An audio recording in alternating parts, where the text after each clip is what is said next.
Ever since I can remember, I've always known that something didn't quite fit with the way my family saw me, as if I were a leftover piece in the perfect puzzle they had put together around my sister, as if everything I did, no matter how hard I tried, was never enough to get more than a look of obligation or an empty compliment said between my teeth.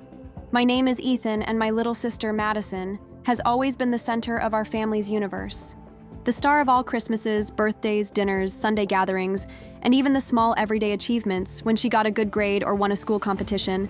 My parents organized real parties for her, and I, even when I achieved something big, like a medal in a state chess tournament, or a certificate for helping to renovate houses in poor areas, received at most a cool sun, while they were already turning their faces to ask Madison if she wanted more orange juice.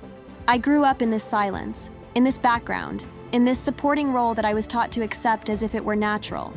And at first, when I was a child, I even tried to compete for attention. I drew pictures, made up jokes, told funny stories from school. But gradually I shut up. I understood that on that stage, the light was never going to shine for me. And so I dedicated myself to building my own identity away from there. I was always good with electronics. I liked taking apart radios, fixing small broken appliances, and I would spend hours locked in the garage trying to understand how things worked. While Madison was taken to ballet, singing, and then theater classes, with the whole family applauding her every step, every breath, every wink she made on stage. My parents, Alan and Rebecca, invested everything in her, emotionally and financially. While I, from the age of 14, was already doing odd jobs helping Mr. Carson in his appliance repair store, and when I turned 17, my father told me in no uncertain terms that he wasn't going to pay for college for me, because Madison was going to need all the help she could get to go to Performing Arts College in New York. He didn't even ask if I had any plans, dreams, or desires. He just said that a real man works and pays his own bills, and that's exactly what I did. I started as an assembly assistant in a small computer maintenance company. Then I grew, learning on my own, studying in the early hours of the morning on free online courses. And at 21, I already had my own repair store in a second-rate shopping center, but it was mine, bought with the hard-earned money of sleepless nights and sacrificed weekends. Meanwhile, Madison lived in a world of red carpets and Instagram stories, between Parisian cafes and glamorous auditions, all financed with the loans my parents had taken out, mortgaging the house without blinking, saying it was an investment in our star's future. And I, who continued to work 10 hours a day with bruised fingers and red eyes from tiredness, didn't receive a single phone call. Until one day, out of the blue, I received an unexpected invitation to a family dinner. I hadn't seen my parents for over a year. I hadn't seen my parents for more than a year. Since last Christmas, when I went just out of obligation and was ignored while everyone was talking about the new papers Madison was about to get, I thought about refusing. But something in me wanted to go. Maybe curiosity, maybe a small hope of reconnection. So I went. And there they all were, smiling, with the house tidy, candles lit, and a strange atmosphere of forced celebration. Until Rebecca, my mother, announced with tears in her eyes that Madison was getting married and that they wanted to make it an unforgettable event. But, of course, they were struggling financially because Madison hadn't got a steady job yet and the loans were taking their toll. So, with the sweet look of someone who had manipulated me 1,000 times before, my mother held my hand and asked if I could help finance the wedding.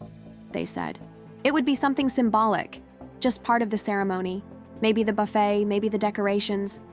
But what started out as a small favor turned into a bottomless pit of bills, estimates and deposits, and I, stupid that I am, accepted.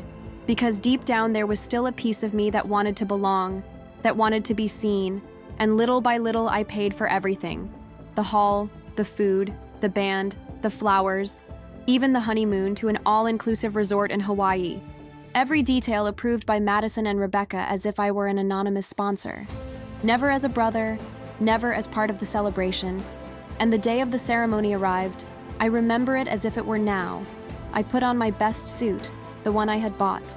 For a corporate event that never happened, I fixed my hair, swallowed my anxiety, and went to the venue with my chest full of a mixture of pride and expectation. I wanted to believe that this time it would be different, that I would be recognized, maybe even honored with a simple thank you. But when I arrived at the entrance to the hall, A receptionist stopped me with a polite smile and said that my name wasn't on the guest list. I thought it was a mistake, of course. I laughed and said I was the bride's brother. She just arched an eyebrow and said she would check. And when she returned, she was accompanied by Madison, who appeared radiant in a white dress with hand-stitched crystals. Her hair was impeccable and her makeup was magazine-worthy. But what caught my eye most was the look in her eyes, a look of contempt disguised as pity. And when I approached her to ask what was going on, she laughed, that fake laugh I've known since childhood, and said, "Ethan, love, this is an event for people who represent success, you understand, right? Losers don't get in." I felt like I'd been punched in the stomach. I tried to argue, to say that I'd paid for everything, that none of it would have been possible without me, but she just smiled and made a gesture with her hand as if she were swatting away a pesky fly. "Go away, Ethan. Don't ruin my day." My mother came up behind her and, instead of defending me, laughed, saying, "Don't start, Ethan. Don't ruin your sister's moment with these ridiculous insecurities." And standing there like an idiot, with the music playing in the background and the guests passing me by without noticing me, I felt everything that was left inside of me shatter at once.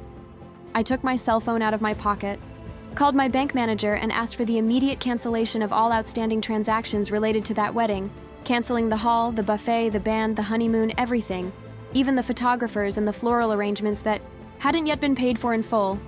Then I hung up the phone, took a deep breath and left. I didn't look back.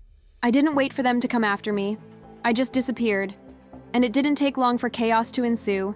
Madison called me minutes later, screaming that everything was ruined, that the suppliers were leaving, that the hall manager had said that the party couldn't go on without payment, that Marcos, the groom, was furious and had left the venue, that the guests were confused and starting to leave, and I just replied calmly, "Welcome to real life," and hung up, didn't answer any more calls, didn't open any messages.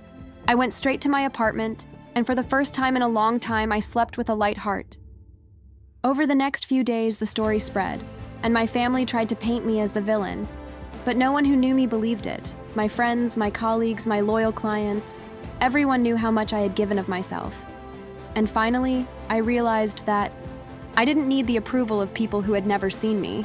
Life went on, my store grew, I hired 2 more technicians, I moved to a bigger location, and today I serve companies, schools, hospitals, all on my own, and I never spoke to my parents or Madison again. Sometimes I hear rumors that she moved back, in with them after her fiancé broke things off and that she was never able to get back on her feet professionally, but I don't care. I don't harbor hatred anymore, just indifference, because now I know my worth, and I don't need any invitation to occupy the space I built myself.